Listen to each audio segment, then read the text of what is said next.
اللہ تعالیٰ نے انسان کی طبیعت میں چاہتوں کو پورا کرنا رکھا ہے. انسان چاہتا ہے میری ہر چاہت، میری ہر خواہش پوری ہو.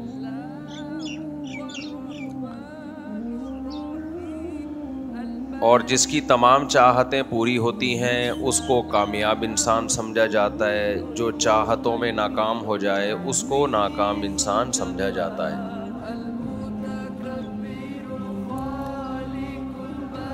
لیکن قرآن الحمد سے لے کے والناس تک اور تمام پیغمبروں کو بھی جو اللہ نے بھیجا، سب کی دعوت ایک ہی تھی، مشترک تھی، کہ اللہ نے انسان کو اس دنیا کے لیے پیدا کیا ہی نہیں ہے.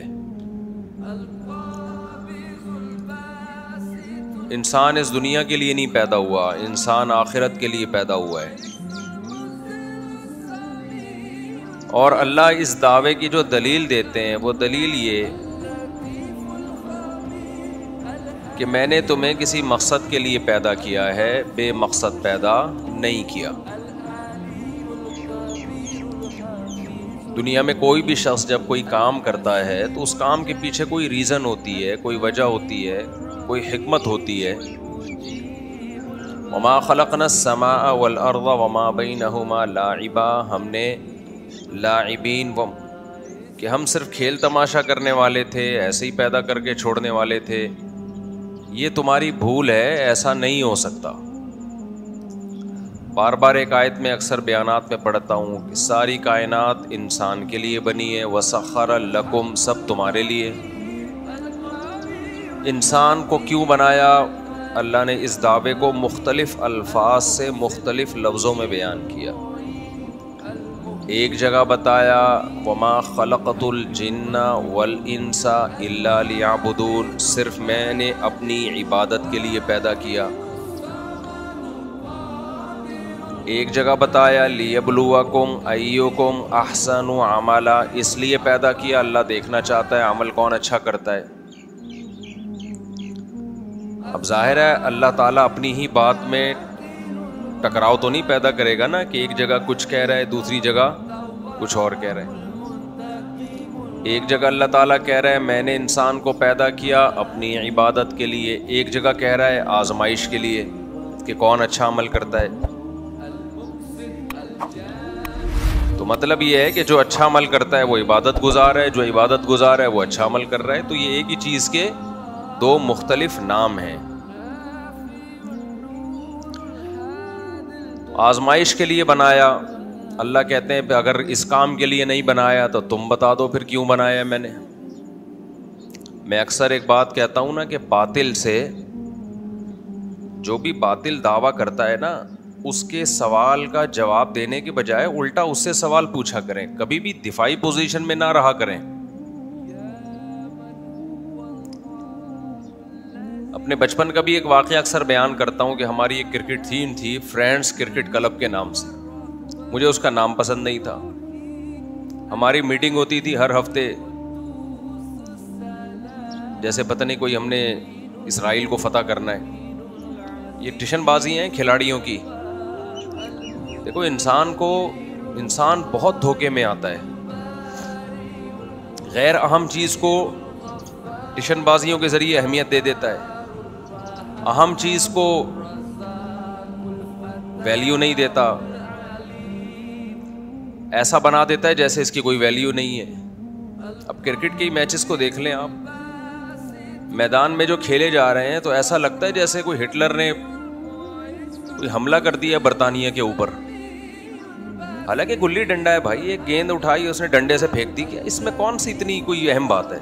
لیکن آپ دیکھیں اس کو چونکہ ایک پروفیشنل بنا کے اس پہ قوموں کی عزت اور ذلت کا معیار بنا دیا اس کو، تو وہ ایک بہت عظیم چیز بن گئی. ہمارے عظیم کھلاڑی اور عظیم یہ دو متضاد چیزیں ہیں.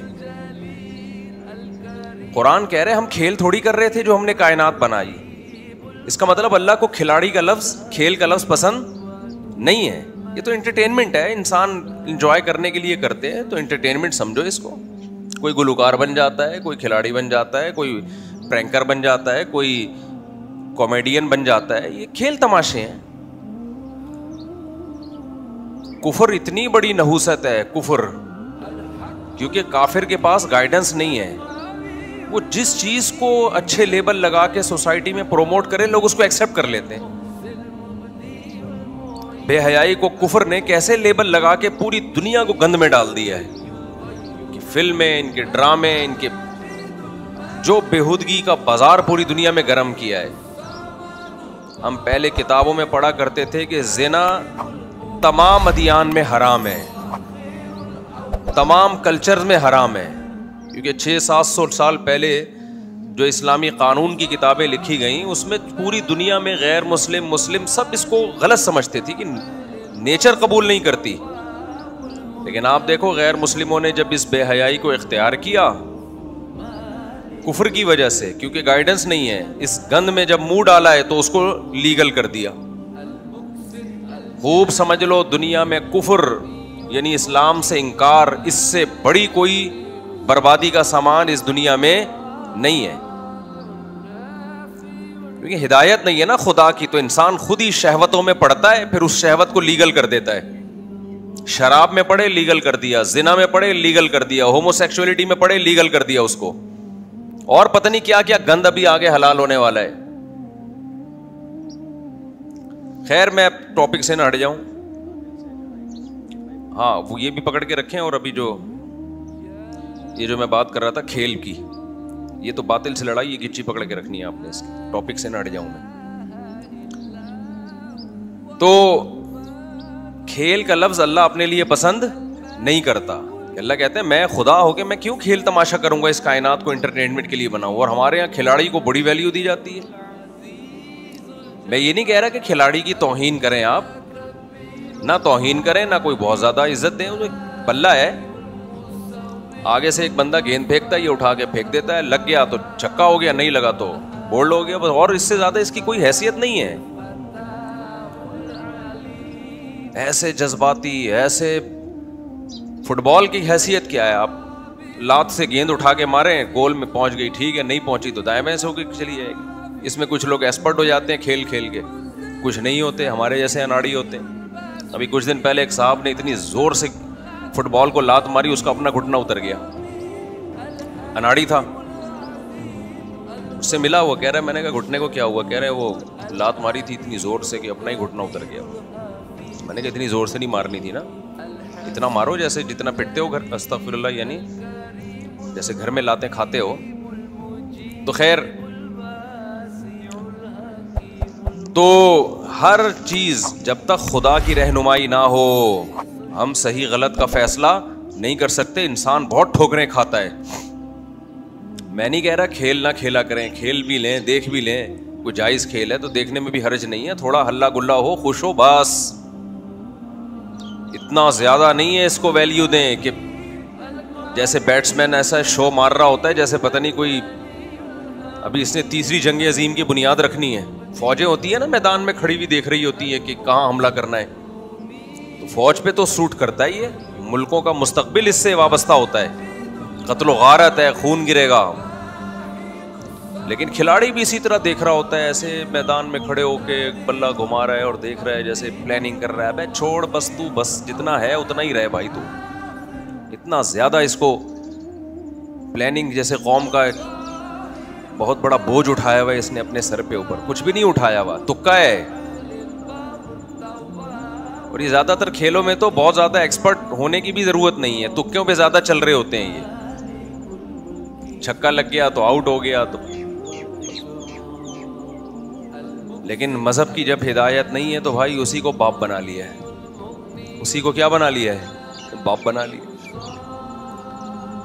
کھلاڑی کھیل ہے, لاعب عربی میں لعب کھیل کو کہتے ہیں, لہو و لعب, لعب کھیل کو, العوبہ کھلونے کو کہتے ہیں عربی میں جس سے کھیلا جاتا ہے, لعب سے ہی نکلا ہے, لاعب کھلاڑی. تو قرآن کہتا ہے وما کننا لاعبین, ہم کھیل تماشا کرنے والے نہیں تھے, ہم نے اس کائنات کو انٹرٹینمنٹ اور کھیل کے لیے نہیں بنایا کہ ہم انجوائے کریں گے. تو اللہ اپنے لیے یہ تانا پسند نہیں کرتا. بچوں کے لیے یہ تانا ٹھیک ہے, یہ تانا نہیں ہے بلکہ بچوں کے لیے, بچے ہیں چونکہ چھوٹے ہیں. تو اللہ اپنے لیے تانا کیوں پسند نہیں کرتا؟ اس لیے کہ اللہ اللہ ہے. وہ کیا ہے؟